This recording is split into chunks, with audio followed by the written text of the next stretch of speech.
மாணவர்கள் எவரும் போதைக்கு அடிமையாகாதீர்கள். அடிமையானவர்கள் மீண்டதாக சரித்திரமில்லை. எனவே உங்களையும் சமூகத்தையும் பாதுகாத்துக் கொள்ளுங்கள். உங்கள் நலன் கருதி கல்வி டிவி. டான் கல்வி டிவியூடாக இணைந்திருக்கும் அனைத்து மாணவர்களுக்கும் இந்நிற வணக்கங்கள். நான் உங்கள் கணித பாட ஆசிரியர் எஸ் பரணிதரன், ஜாழ்ப்பாண மத்திய கல்லூரி.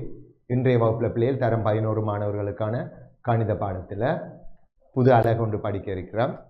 தொடைகள் என்ற ஒரு அழகு. அப்போ இந்த தொடைகள் என்ற அழகு எங்களுக்கு பார்த்தீங்கன்னு சொன்னால் கிரேட் 6ல் இருந்தே இருக்குது, தரம் 6ல் இருந்து இருக்குது. தரம் 6ல் நாங்கள் தெரிதல் என்ற ஒரு இதுக்குள்ளால் படித்த நாங்கள் திரும்ப அது தரம் 7, தரம் 8, தரம் 9, தரம் 10 தொடைகளாக மாறிட்டு. அப்போ தொடைகள் தொடர்ச்சியாக எங்களுக்கு கிரேட் 6ல் இருந்து 11 வரைக்கும் அப்படியே தொடர்ந்து வார ஒரு யூனிட் கேட்டால் இந்த தொடைகள் தான். மற்றதெல்லாம் வேறொரு அலகுகளுக்குள்ளால் வரும், வேறொரு பேருக்குள்ளால் தொடர்பட்டு வரும். இது டைரெக்டாக தொடைகள் என்ற அலகுக்குள்ளாலே நாங்கள் கிரேட் 6ல் இருந்து 11 வரைக்கும் படிக்கிறோம். அப்போ இந்த தொடைகள் எங்களுக்கு ஓலவல் எடுத்துக்கொண்டோம்னு சொன்னால் தனி ஒரு வினாவாக 10 புள்ளிகளை பெறக்கூடிய ஒரு வினாவாக பகுதி 2 பி பகுதியில் வாரது பின்னுக்கு. அதே மாதிரி பார்ட் 1லையும் ஒரு வினா வரும். அப்போ நாங்கள் இந்த தொடைகள் என்ற அழகை படித்தோம்னு சொன்னால் 12 புள்ளிகள் எங்களுக்கு ஃபைனல் எக்ஸாமில் பெறக்கூடியதாக இருக்கும். இந்த தொடைகள் என்றது ஈஸியான ஒரு பகுதி தான். ஏன்னா இதுக்கு நீங்கள் இப்போ செய்யக்குள்ள பார்த்தீங்கன்னா தெரியும், பாஸ் பேப்பர்னு செய்யக்குள்ள இதுக்கு செய்முறைகள் குறைவு, நேரடியாக விடை எழுகிறது தான், பெரிய சுருக்கங்கள் எல்லாம் இல்லை. ஆனால் இதில் என்னன்னு சொன்னால் இதுக்கு எங்களுக்கு நல்லா வாசிக்க தெரிய வேணும். ஒவ்வொரு தரவுகளையும் நன்றாக வாசித்து அதை விளங்கி கொள்ளக்கூடியதாக இருந்தால் இந்த தொடைகள் என்றது 10 புள்ளிகளையும் ஈஸியாக பெறக்கூடியதாக இருக்கும். வாசிக்கிற ஆற்றல் எங்களுக்கு மிக முக்கியமானது இந்த தொடை என்ற அழகை பொறுத்த வரைக்கும். சரி, என்ன டைமை மிச்சம் முடிக்கலாம். நீங்கள் மேக்சிமம் ஒரு 10 நிமிஷத்துக்குள்ள ஒரு வினாவை செய்து முடிக்கக்கூடியதாக இருக்கும். இது சின்ன பருவத்தில் நாங்கள் படித்த அந்த படம் பார்த்து கதை சொல்கிற மாதிரி தான். சரி, அவங்க படத்தில் சில தரவுகளை குறிச்சிட்டு அதிலிருந்து தகவல்களை பெற்றுக்கொள்வது, விடைகளை பெற்றுக்கொள்ளக்கூடியதாக இருக்கும். அப்போ இந்த தொடைகள் என்றது எங்களுக்கு கிரேட் 10 வரைக்கும் நாங்கள் 2 தொடை பிரதேசங்களோட தொடர்பட்டு தான் படிச்சிருக்கோம். அதான் நாங்கள் சொல்ல போனால் 2 வட்டங்களோட தொடர்பட்ட தொடைகள் தான் நாங்கள் கிரேட் 10 வரைக்கும் படிச்சிருக்கிறோம். இங்கே முதலாக நாங்கள் கிரேட் 11ல் 3 தொடை பிரதேசம், 3 வட்டங்களை கொண்ட 3 தொடைகளை கொண்ட ஒரு பகுதியை பார்க்க போகிறோம். அப்போ 3 வட்டங்கள் என்ன பலவிதமான அந்த வட்டங்களை நாங்கள் வரையக்கூடியதாக இருக்கும், பலவிதமான வட்டங்களோட தொடர்பட்டதாக வரும். அப்போ உதாரணமாக சில அந்த 3 வட்டங்களை தொடர்படுத்தி வரக்கூடிய வெண்வரி படம் சிலது இந்த ஸ்க்ரீனில் தெரியுது பாருங்க பிள்ளைகள். பாருங்க, இந்த மாதிரி வட்டம் 3 இடைவெட்டுற மாதிரி, இதில் 3மே இடைவெட்டாத மாதிரி. சரியா, அடுத்ததை பாருங்க, 2 வட்டம் இடைவெட்டுது, 3வது வட்டம் இடைவெட்டு இல்லை. அடுத்த வட்டத்தில் தொடை பிரிவு, ஒரு தொடைக்குள்ள இன்னொரு தொடை இருக்குது, வேறொரு தொடை அடுத்த தொடை வேறவா இருக்கார், மூட்டற்ற தொடையா இருக்கார் வெளியில். இது 2க்குமே தொடர்பில்லாத ஒரு தொடை, இடைவெட்டாத ஒரு பிரதேசம். அடுத்த தொடையை பாருங்க, இங்கேயும் 3 வட்டங்களும் இடைவெட்டுது, இதில் ஒரு வட்டத்துக்குள்ள இன்னொரு வட்டம் அடங்குது. அதாவது ஒரு தொடையிட உபதொடையாக தொடை பிரிவாக ஒரு தொடை பிரதேசம் அமைந்திருக்கு. மற்றைய தொடை 3க்கும் பொதுவாக இடைவெற்றதா இருக்குது. 4வது 6வது படத்தை பாருங்க. அப்போ இதுல 2 தொடைகளும் தொடை பிரிவுகளாக வருது, 3மே ஒன்றுக்குள்ள ஒன்று வட்டமாக அமைந்திருக்குது. அடுத்த பாருங்க, இதுல 2 வட்டங்கள் இடைவெட்டுது, 2 வட்டங்களுக்கு தொடர்பு இல்லாமல் இருக்குது, இடைவெட்டு பிரதேசம் இல்லாமல் இருக்குது. இப்படியான வினாக்கள் வந்திருக்கு. இந்த பிரதேசத்தை பாருங்க, 2 தொடைகளுமே ஒரு தொடையில தொடை பிரதேசமாக அமைந்திருக்கு, ஒரு தொடை பிரிவாக அமைந்திருக்க. அடுத்ததுல 2 தொடைகளுக்கு பொதுவான மூலம் இல்லை, ஆனால் அவை 2 மற்றைய தொடையில தொடை உபதொடைகளாக காணப்படுது, தொடை பிரதேசங்களாக, தொடை உபதொடையாக அல்லது தொடை பிரிவாக அமைந்திருக்கிறார். இப்படி 9 விதமான படங்கள், 3 வட்டங்களையும் தொடர்படுத்தி 9 விதமான படங்கள் இதில் இருக்கு. சரியா, இது வினாக்கள் நாங்கள் செய்யும் போது என்னென்ன வட்டங்கள் எப்படி பொருந்தும் என்றதை பார்த்துக்கொள்வோம். இப்போ நாங்கள் இங்கே படிக்க போகிற முதலாவது பிள்ளை என்னன்னு சொன்னா முதலாவது வகை என்ன பார்க்க போறோம்டா ஒரு தொடை பிரதேசத்தை இனங்காண்றது. தொடை பிரதேசங்களை இனங்காண்றதை பற்றி ஃபர்ஸ்ட்டுக்கு பார்ப்போம். அதுலேயும் இன்னும் தெளிவாக சொல்ல போனால் தொடை பிரதேசங்களை நிலற்றுறது. ஒரு வெண்ணுருவில் தரப்பட்ட தொடை பிரதேசத்தை இனங்கண்டு அந்த பிரதேசத்தை எப்படி நிலற்றலாம், எப்படி இலகுவாக ஈஸியாக அந்த தொடை பிரதேசத்தை இனங்கண்டு கொள்ளலாம் என்றதை பற்றி முதலாவது பார்ப்போம். சரியா? சில தொடை பிரதேசங்களை நான் உங்களுக்கு நிலற்றி காட்டுறேன், அதை என்ன மாதிரி ஈஸியாக விளங்கி கொள்ளலாம் என்றதையும் சொல்கிறேன். சரி, முதலாவது பாருங்க. ஏ இடைவட்டு பி இடைவட்டு சி மூன்று தொடைகளுக்கும் பொதுவான பிரதேசம்.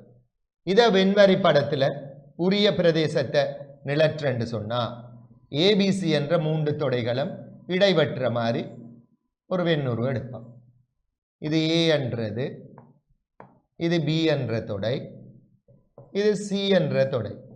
அப்ப இது மூன்றுக்கும் பொதுவான பிரதேசம் இடைவற்ற பிரதேசம் எதென்று கேட்டா மூன்றுக்கும் இடைவற்ற ஒரு பிரதேசம் எதுவாக அமையும்? நீங்களே பாருங்க. அப்ப இது மூன்றுக்கும் பொதுவான பிரதேசம். இதில் நிலற்றம் பாருங்க, இது மூன்றுக்கும் பொதுவா இருக்குது. ஏபிசி மூன்றுக்குமே பொதுவான பிரதேசம். அதாவது ஏ இடைவட்டு பி இடைவட்டு சி இந்த பிரதேசம் தான் வெண்ணூரில் நிலற்றிருக்கார். அப்ப மூன்றுக்கும் பொதுவான பிரதேசம் ஒன்று பார்த்தோம். அடுத்தது பார்ப்போம் பிள்ளையால். இது முதலாவது. அடுத்த இரண்டாவது பார்ப்போம். ஏ ஒன்றிப்பு பி ஒன்றிப்பு சி மூன்று தொடைகளுக்கும் ஏபிசி என்ற மூன்று தொடைகள்லையும் ஏ ஒன்றிப்பு பி ஒன்றிப்பு சி. அதை இன்னும் நாங்க சொல்ல போனா ஏ அல்லது பி அல்லது சி. இங்கு ஒன்றிப்புன்றது அல்லதை குறிப்பார். ஏ வரலாம் அல்லது பி வரலாம் அல்லது சி வரலாம். அப்ப ஏ அல்லது பி அல்லது சி என்னக்குள்ள நாங்க கிரேட் 10ல படிச்சிருக்கோம். ஏ ஒன்றிப்பு பி என்னக்குள்ள ஏலையும் பிலையும் பார அனைத்து மூலகங்களையும் கொண்ட பிரதேசமா இருக்கும். அப்ப இங்க மூன்றுக்கும் இந்த மூன்று தொடைகளையும் பார அனைத்து மூலகங்களையும் கொண்ட பிரதேசம் எதுவா அமைவாரண்டா ஏ ஒன்றிப்பு பி ஒன்றிப்பு சி இவ்வளவும் வரும் ஃபுல்லா. இதுதான் ஏ ஒன்றிப்பு பி ஒன்றிப்பு சி. சரியா? இது ரெண்டு நேரடியாக உங்களுக்கு இனங்காண தெரியவன். அப்ப முதலாவது ஏ இடைவட்டு பி இடைவட்டு சி என்றா இந்த மூன்று தொடைகளுக்கும் பொதுவான பிரதேசம். ஏ ஒன்றிப்பு பி ஒன்றிப்பு சி என்றது மூன்று தொடைகள்லையும் வர எல்லா பிரதேசமும் ஏ வரலாம் அல்லது பி வரலாம் அல்லது சி வரலாம், மூன்றுமே வரலாம். சரியா? அப்ப அது ஏ ஒன்றிப்பு பி ஒன்றிப்பு சி. அடுத்த ஒரு பிரதேசம், இன்னும் ஒரு பிரதேசம் ஒன்று பார்ப்போம். ஏ ஒன்றிப்பு பி இடைவட்டு சி. ஏ ஒன்றிப்பு பி இடைவட்டு சி. இது எப்படி என்று பார்ப்போம். இனி வார பிரதேசங்கள் எங்களுக்கு இனங்காணக்குள்ள ஈஸியா இனங்காண்றது எப்படி என்றதை பார்க்க போறோம். இது உங்களுக்கு ஒரு குழப்பமா இருந்தா இதை கண்டுபிடிக்கிறதுக்கு ஈஸியான ஒரு வழி இருக்குது. என்னன்னு சொல்ற, எந்த பிரதேசங்கள் வந்தாலும் எங்களுக்கு இலகுவா இனங்காணக்கூடிய மாதிரி. சரி, ஏ ஒன்றிப்பு பி இந்த தொடை பிரதேசத்தை பிள்ளைகள் இரண்டு பகுதிகளாக பிரிப்போம். முதலாவது ஏ ஒன்றிப்பு பி, அடுத்த தொடை சி. அப்ப ஏ ஒன்றிப்பு பி என்ற பிரதேசத்தை ஃபர்ஸ்ட்டுக்கு இனங்காணுவோம், அதுக்கு பிறகு சி என்ற பிரதேசத்தை இனங்காணுவோம், அடுத்தது ரெண்டுக்கும் பொதுவானதை பார்க்க வேணும். இதுக்கு உங்களுக்கு ஈஸியா சொல்ல போனா கவனிச்சு கொள்ளுங்க. இதுக்கு ஈஸியான ஒரு வழி இருக்குது. என்னன்னு சொன்னா இந்த பிரதேசங்களுக்கு நான் நம்ப பண்ண போறேன்னா பார்த்துக்கொள்ளுங்க. 1 2 3 4 விரும்பின மாதிரி 5 6 7 8 8 பிரதேசங்களுக்கும் நான் நம்பர் பண்ணியிருக்கேன். இந்த தொடை மூன்று தொடைகளும் இடைவெற்ற பிரதேசத்தில் மூன்று தொடைகளும் வரக்குள்ள ஏ ஒன்றிப்பு பி இடைவட்டு சி என்று வரக்குள்ள இதுக்குரிய பிரதேசங்களை காண்றா இதில் 8 பிரதேசங்களுக்கு 8 இலக்கம் கொடுத்தீங்க, அல்லது 3 நீங்கள் 8 லெட்டர்ஸ் கொடுக்கலாம், ஏபிசிடின்னு சொல்லி ஸ்மால் லெட்டர்ஸில் ஈஸியாக இனங்காண்றது எப்படின்றதுக்காகவா. சரி, இதில் நான் சொன்ன மாதிரி தரப்பட்ட பிரதேசத்தில் 2 தொடை பிரதேசங்கள் இருக்குது. என்னென்ன இருக்கிறார்? ஏ ஒன்றிப்பு பியும் இருக்கிறார், சியும் இருக்கார். திரும்ப எங்களுக்கு சொல்லிக்கு 2க்கும் இடைவெட்ட கண்டுபிடிக்கணும். அப்போ நான் இந்த தொடையை 2 பிரதேசமாக வேறாக்குறேன். ஏ ஒன்றிப்பு பி என்றது ஒரு பிரதேசம், சி என்றது ஒரு பிரதேசம். முதல் ஏ ஒன்றிப்பு பி என்னக்குள்ள இது வரப்போறார், ஏயிலையும் பியிலையும் பார எல்லாம் ஏ அல்லது பி.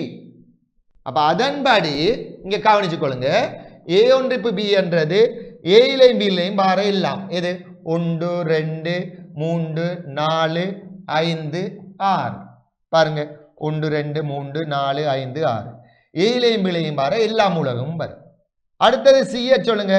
சி என்றது இந்த வட்டம், இதுக்குள்ள என்னென்ன இருக்குது 4 5 6 7 இருக்கிற. இப்ப 2க்கும் இடைவெட்ட எல்லா பிள்ளைகள். அப்ப 2க்கும் இடைவெட்டா என்ன, 2லையும் பொதுவா வாரவர். அப்ப 2லையும் பொதுவா வாரது என்னன்னு சொல்லுங்க அப்பா, 4 5 6 4 5 6. அப்ப 4 5 6 என்ற பிரதேசத்தை நிலற்றி விடுங்க. இவர்தான் எங்களுக்கு தேவையான பிரதேசம். சொன்ன விளங்கிட்டு தான் பாருங்க, சரியா? அப்ப ஏ ஒன்றிப்பு பி இடைவெட்டு சி என்ற பிரதேசத்தை ஈஸியா காணக்கூடிய ஒரு வழிமுறை தான் இது. சரி, இப்ப அடுத்தடுத்த பிரதேசங்களை ஒவ்வொன்றா பார்ப்போம். அடுத்த பிரதேசம், அப்ப இது இப்படி நம்பர்ஸ் போட்டு செய்தீங்கன்னா உங்களுக்கு பிழைக்காது, பிளவுறதுக்கான சந்தர்ப்பம் மிக குறைவா இருக்கும், ஈஸியா இனங்கண்டு கொள்ளலாம். நான் சொன்ன மாதிரி இப்படி பிரிச்சிங்கன்னு சொன்னா. சரி, அடுத்த ஒரு பிரதேசம் ஒன்று பார்ப்போம். ஏ இடைவெட்டு பி, ஏ இடைவெட்டு பி ஒன்றிப்பு சி எனக்குள்ள, இதுவும் நான் இப்ப சொன்ன மாதிரி தான். இதை நீங்க ஏ இடைவெட்டு பி ஒன்றிப்பு சி என்னக்குள்ள பிள்ளைகள் இதையும் 2 பிரதேசமா இனங்காணலாம். பி ஒன்றிப்பு சி ஒன்று, ஏ ஒன்று. அப்ப 2க்கும் பொதுவான இப்ப செய்த அதே மாதிரி இந்த பிரதேசம் அது உங்களுக்கு ஈஸியா இனங்காணக்கூடியதா இருக்கும். இன்னும் ஒன்று இதை விட இப்ப பாருங்க, ஏ ஒன்றிப்பு சி முழுவதின் நிரப்பி இடைவெட்டு பி, இதை பார்ப்போம். இப்படி வரக்குள்ள ஏ ஒன்றிப்பு சி முழுவதன் நிரப்பி இடைவெட்டு பி, இந்த பிரதேசத்தை இனங்காண போறீங்க எப்படின்னு பார்ப்போமா. அப்ப இதை ஒரேடியா உங்களுக்கு இனங்காண்றது கஷ்டமா இருந்தா நான் சொன்ன முறையில் நீங்க இதை செய்து கொள்ளலாம் ஈஸியா. இது ஏ, இது பி, இது சி. இதுக்கு நம்பர் பண்றேன்னா 8 பிரதேசங்களுக்கும் 8 நம்பர், 1 2 3 4 5 6 7 8. முதலாவது என்ன சொல்லிக்கு பிள்ளைகள், என்ன தொடை பிரதேசம், ஏ ஒன்றிப்பு சி முழுவதன் நிரப்பி. அப்ப இந்த தொடை பிரதேசத்தை ஃபர்ஸ்ட் இனம் காணுவோம்.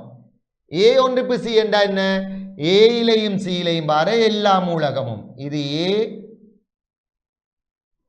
இவர் ஏ, இவர் வந்து சி. அப்ப ஏயிலையும் சியிலையும் பார எல்லா மூலகமும். என்னென்ன நம்பர்ஸ், இந்த 3ஐயும் 8ஐயும் தவிர எல்லாம் வரும். 1 2 4 5 6 7, 3 மட்டும் வரமாட்டேன். அடுத்தது என்ன தொடை பிள்ளைகள், பி. அப்ப பி என்றது இந்த வட்டம் ஃபுல்லாவே பி தான்.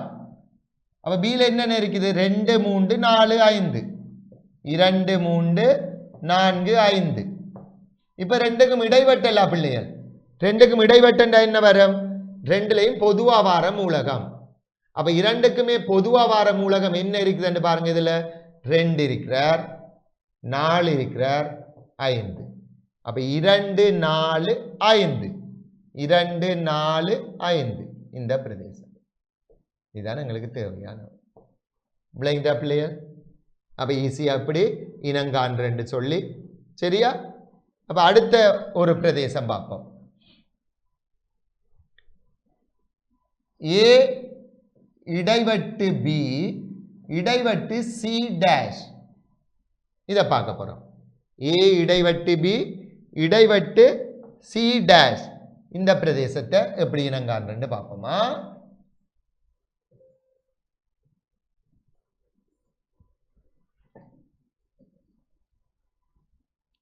சரி, ஏ இடைவெட்டு B A இடைவெட்டு B இடைவெட்டு C dash. அப்ப முதல் நான் வெண்வரி படத்தை வரைகிறேன். 3 தொடைகள்,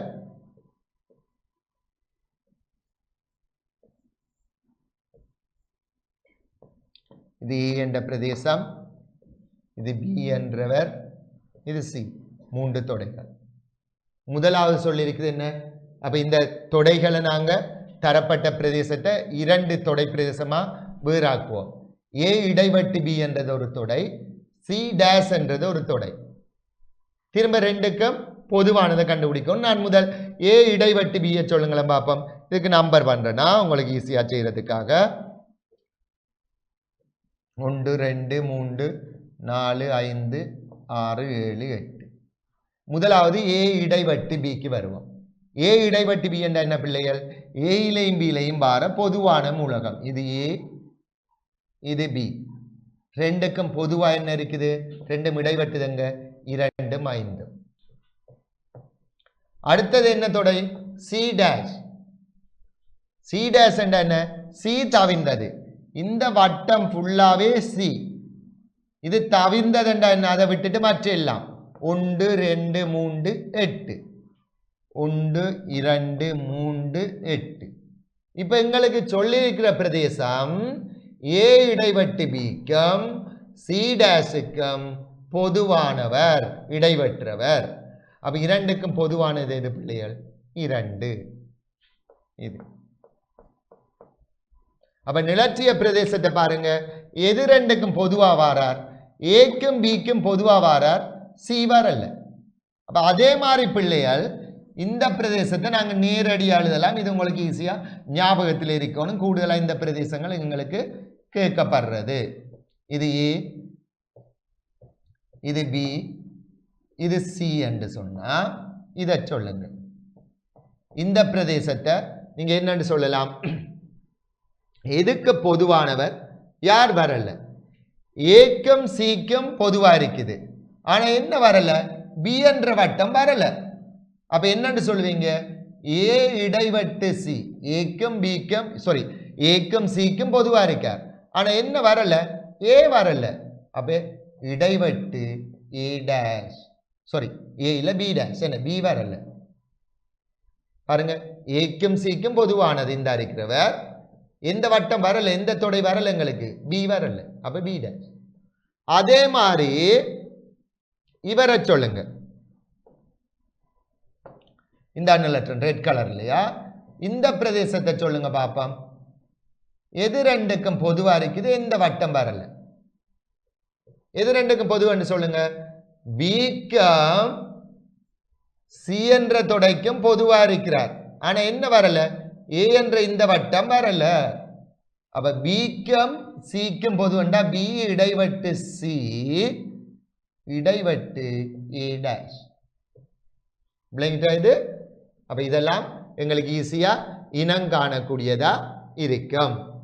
சரி, அடுத்தது பார்ப்போம்.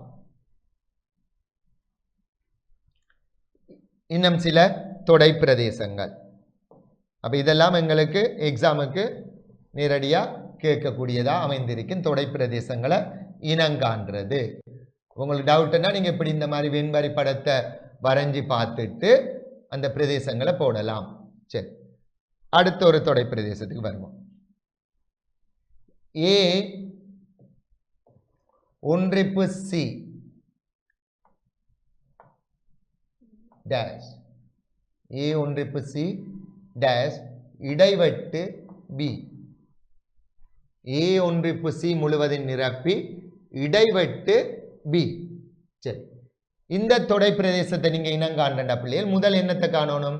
ஏ ஒன்றிப்பு சி முழுவதின் டேஷை காண வேணும். அதுக்கு பிறகு பிஏ காண வேணும். திரும்ப 2க்கும் பொதுவானது. இந்த படம் வெண்வரி படத்தை பாருங்க.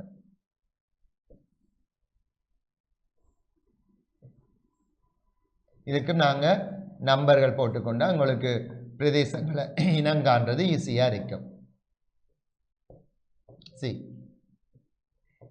சரி, முதலாவது இதுக்கு நம்பர் போன்றேன். 1 2 3 4. நீங்கள் நம்பர் எப்படி மாறையும் போடலாம், பிரச்சனை இல்லை. 6 7 8.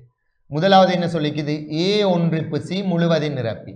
A1C என்ற என்ன? இது A, இவ்வளவும் C. அப்ப A1C முழுவதன் நிரப்பி என்றா அது தவிர்ந்தது. அது தவிர்ந்தது என்ன பிள்ளைகள்? 3 8. 3 8. அடுத்து என்ன சொல்லிக்குது? B என்று சொல்லியிருக்குது. B என்றவர் யாரு? இந்த வரையறன், இந்த வட்டம் ஃபுல்லா B தான். என்னென்ன வருது? 2 3 4 5. 2 3 4 5. இப்ப ரெண்டுக்கும் என்ன சொல்லியிருக்கு பிள்ளைகள்?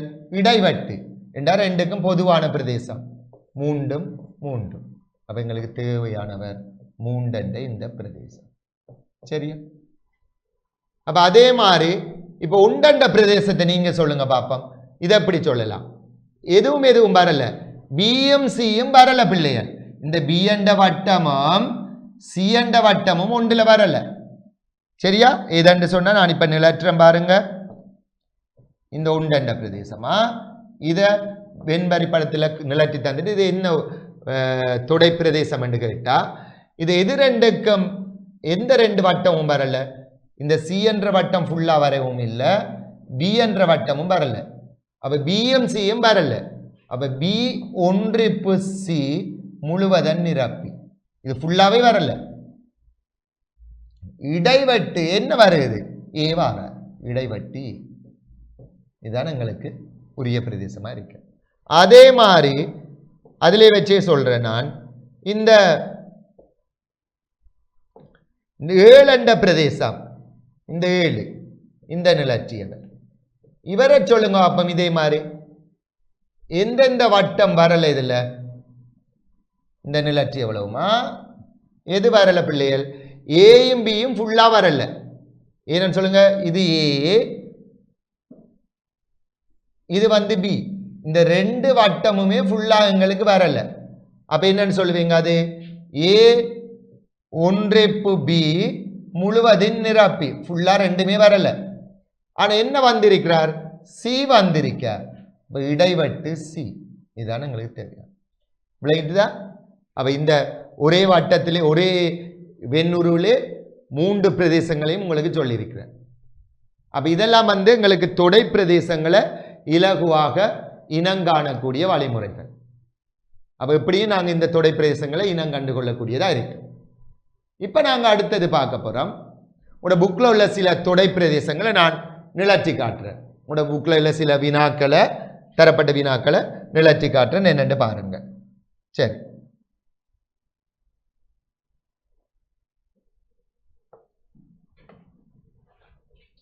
கவனிங்க.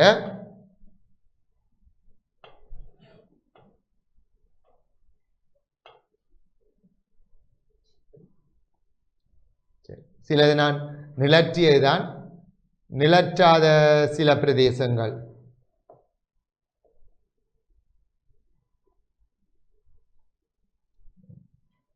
சரி, 3 வட்டங்கள் இந்த மாதிரி வார பிரதேசங்களா? இந்த இரண்டாவது வினாவை பாருங்க. இவ்வெண்பரி படத்தில் மாதிரியை பயன்படுத்தி பின்வரும் குறிப்பீடுகள் ஒவ்வொன்றிலும் காட்டப்படும் தொடை பிரதேசங்களை தரப்பட்டுள்ள வெண்பரி படத்தில் குறித்து காட்டுக. முதலாவது ஈஸியானது. இந்த படத்திலே சொல்றேன் நான் உங்களுக்கு. என்ன சொல்லியிருக்குது? ஏ இடைவெட்டு பி இடைவெட்டு சி 3க்கும் பொதுவானது எது வரும்? இந்த சி. 3 வட்டமும் தொடர்பு படுறவர். ஏ இடைவெட்டு பி இடைவெட்டு சி.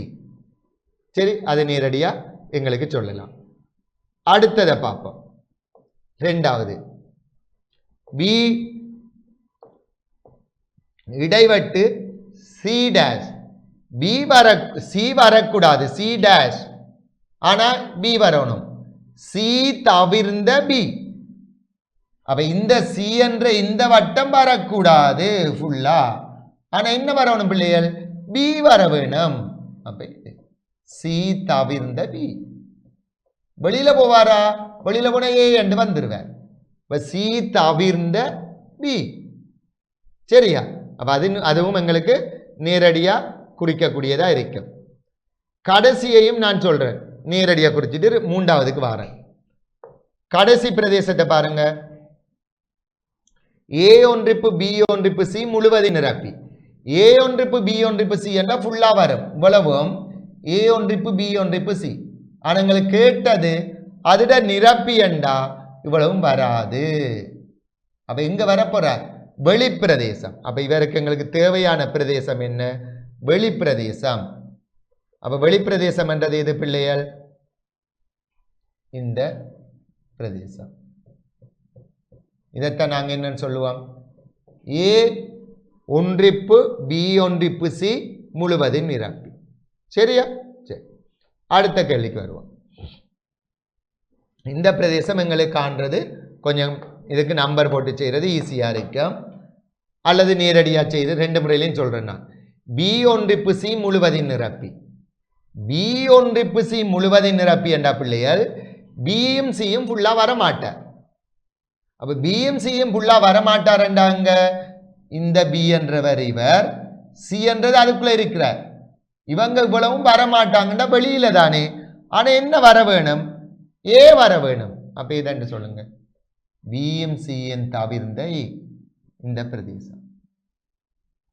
சொன்ன விளங்கிட்டுதான். பியும் சியும் ஃபுல்லா வராது. ஆனா என்ன வர வேணும்? ஏ வர வேணும். இதான எங்களுக்கு தேவையான. பி ஏ இடைவெட்டி பி ஒன்றிப்பு சி முழுவதும் நிரப்பி என்றா பிஎம் சிஎம் என்ற தொடை ஃபுல்லா வரமாட்டார். ஏன் டேஷ் நிரப்பி என்று சொல்லி. ஆனா என்ன வர வேணும்? ஏ வர வேணும். அப்ப நேரடியா அதை குறிச்சிட்டோம். அப்ப விளங்கிட்டா பிள்ளைகள்? இந்த தொடை பிரதேசங்களை இனங்காண்டு நீங்க வெண்ணுருவில் இந்த தொடை பிரதேசங்களை குறிக்கிறது பார்த்தோம். அடுத்தது பார்க்க போறோம். எங்களுக்கு இந்த தொடை பிரதேசங்களை இனங்கண்டு நாங்கள் வெண்வரி படத்தில் குறிச்சிட்டோம்.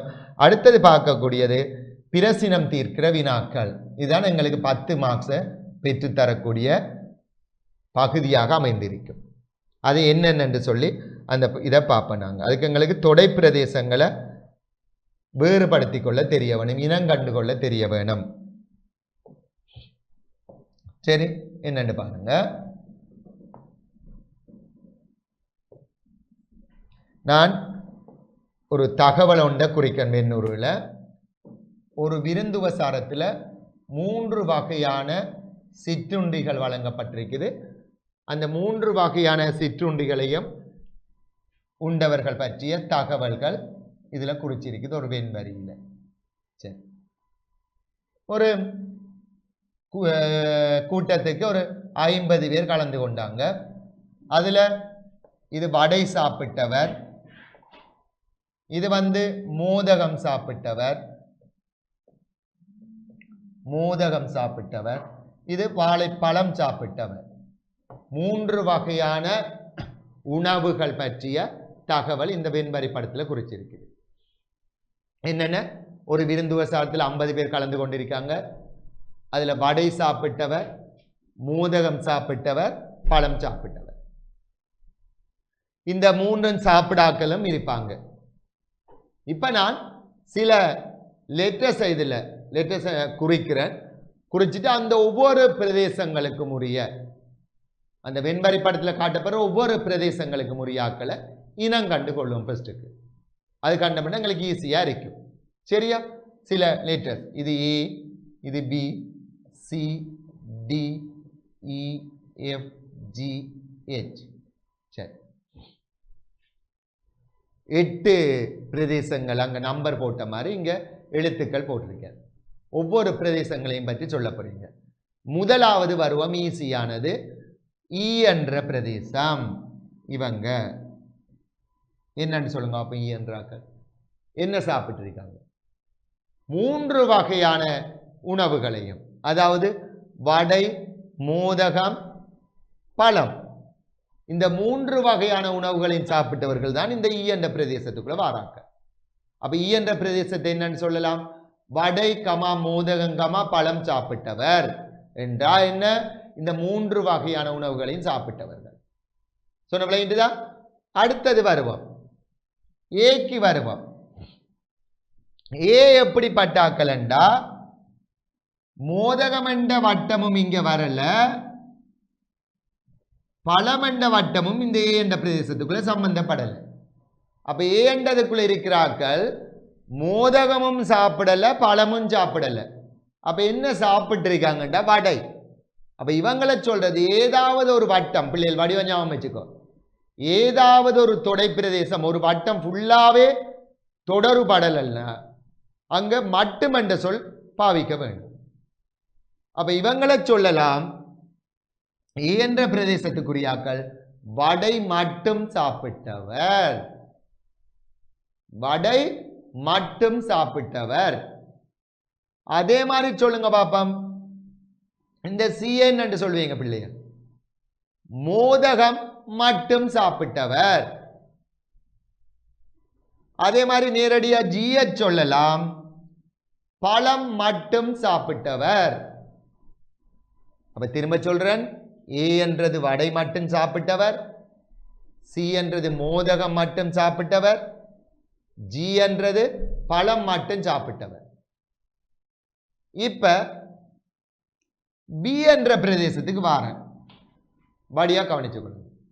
பி என்ற வட்டம் என்னென்ன வருது எது வரல, என்னென்ன சாப்பிட்டு இருக்காங்க என்ன சாப்பிடல என்றா பி வடையும் வருது மோதகமும் வருது, ஆனா பழம் என்ற வட்டம் வரல பிக்குள்ள. அப்ப ஏற்கனவே நான் சொன்ன மாதிரி ஒரு வட்டம் தொடர்பு படலண்டா அங்க மட்டும் என்ற சொல் பாவிக்க வேணும். அப்ப பிய நீங்க என்னன்னு சொல்ல போறீங்க பிள்ளைகள், வடையும் மோதகமும் மட்டும். வடையும் மோதகமும் என்று சொன்னா பிள்ளை, ஏனண்டா வடையும் மோதகமும் சாப்பிட்டு வரண்டா இந்த ஈயும் வருவாங்க. ஏன்னு சொல்லுங்க அப்ப, இந்த ஈ என்ற பிரதேசம் மூண்டுமே சாப்பிட்டு இருக்காங்கல்ல. அப்ப வடையும் பழமும் சாப்பிட்டாக்கள் எழும்பிடாண்டா வடையும் மோதகமும் மூண்டும் சாப்பிட்டவனும் வருவான், வடையும் மோதகமும் மட்டும் சாப்பிட்டாலும் வருவான். அப்ப அதால எங்களுக்கு இந்த பழமண்ட வட்டம் வரல் என்று சொன்னபடியா மட்டும். அப்ப பி என்னன்னு சொல்லுவீங்க, வடையும் மோதகமும் மட்டும். அல்லது பிள்ளைகள் இதை இன்னொரு விதமாகவும் சொல்லலாம். என்னன்னு சொன்னா, வடையும் மோதகமும் சாப்பிட்டு பழம் சாப்பிடாதவர், வடையும் மோதகமும் சாப்பிட்டு பழம் சாப்பிடாதவர் என்று சொல்லலாம். சரி, அதே மாதிரி எஃப்க்கு வருவோம். இந்த எஃப் என்றாக்களை சொல்லுங்க என்னன்னு சொல்லி. எஃப் என்ன, என்னென்ன சாப்பிட்ருக்காங்க என்ன சாப்பிடலன்னு சொல்லுங்க. அப்போ எஃப் என்ன சாப்பிட்ருக்காங்க, வடையும் பழமும் சாப்பிட்ருக்காங்க, மோதகம் சாப்பிடல. அப்ப இவங்களை என்னன்னு சொல்லுவீங்க, வடையும் பழமும் மட்டும், வடையும் பழமும் மட்டும். அதே மாதிரி இந்த டியை சொல்லலாம், டி மோதகமும் பழமும் மட்டும். டி என்னன்னு சொல்லலாம், மோதகமும் பழமும் மட்டும் என்று சொல்லலாம். சரியா? அல்லது மூண்டையும் சேர்த்து சொல்றேன்டா, மோதகமும் பழமும் சாப்பிட்டு வடை சாப்பிடாதவர் என்று சொல்லுவீங்க.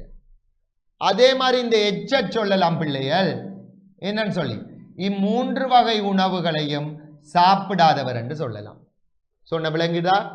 இப்ப இன்னும் ஒரு பிரதேசத்தை பாருங்க. இதுல இவரை என்னன்னு சொல்லுவீங்க, ரெண்டையும் சேர்த்து. இந்த பிரதேசம் என்ன, வடையும் மோதகமும் சாப்பிட்டவர். அப்ப நீங்க சொல்லலாம், ஏன் சார் வடையும் மோதகம் இதுக்குள்ள பழமும் வருதுதானே? ஓம், அங்க பழமும் சாப்பிட்டுருக்கலாம். வடையும் மோதகமும் சாப்பிட்டாக்கள் எலும்புன்னு சொன்னா மோதகம் மூண்டும் சாப்பிட்டாலும் அதுக்குள்ள எலும்பு வந்தானே. அப்ப இவங்களை சொல்லலாம், அதாவது இந்த பிஐயும் ஈயையும் சொல்லலாம், வடையும் மோதகமும் சாப்பிட்டவர். அதே மாதிரி பிள்ளைகள் இத பாருங்க, இந்த எஃப்ஐயும் ஈயையும் என்னன்னு சொல்லலாம், இந்த பிரதேசம் என்னன்னு சொல்லலாம், வடையும் என்னது பழமும் சாப்பிட்டவர். அப்ப வடையும் பழமும் சாப்பிட்டவர் ஈயும் எஃப்பும். அதே மாதிரி இந்த பிரதேசம் இந்த ஈயையும் டியையும் என்னன்னு சொல்லலாம்டா, இந்த பிரதேசத்தை இதை என்னன்னு சொல்லலாம்டா, மோதகமும் பழமும் சாப்பிட்டவர் என்று சொல்லலாம். மோதகமும் பழமும் சாப்பிட்டவர். அப்ப இந்த தொடை பிரதேசங்கள் ஒவ்வொன்றும் இனங்காண்டது விளங்கிட்டுதா. இனி நாங்க படிக்க வேண்டியது இந்த பிரதேசங்கள்ல இருந்து பிரசினம் தீர்க்கிறது. இதை நாங்க அடுத்த வகுப்புல பார்ப்போம். சரியா பிள்ளையே? கல்வி டிவியில் புத்தம்புது நிகழ்ச்சிகளை உடனுக்குடன் பார்த்து மகிழ எமது ஃபேஸ்புக் மற்றும் யூடியூப் பக்கத்தை லைக் செய்யுங்கள்.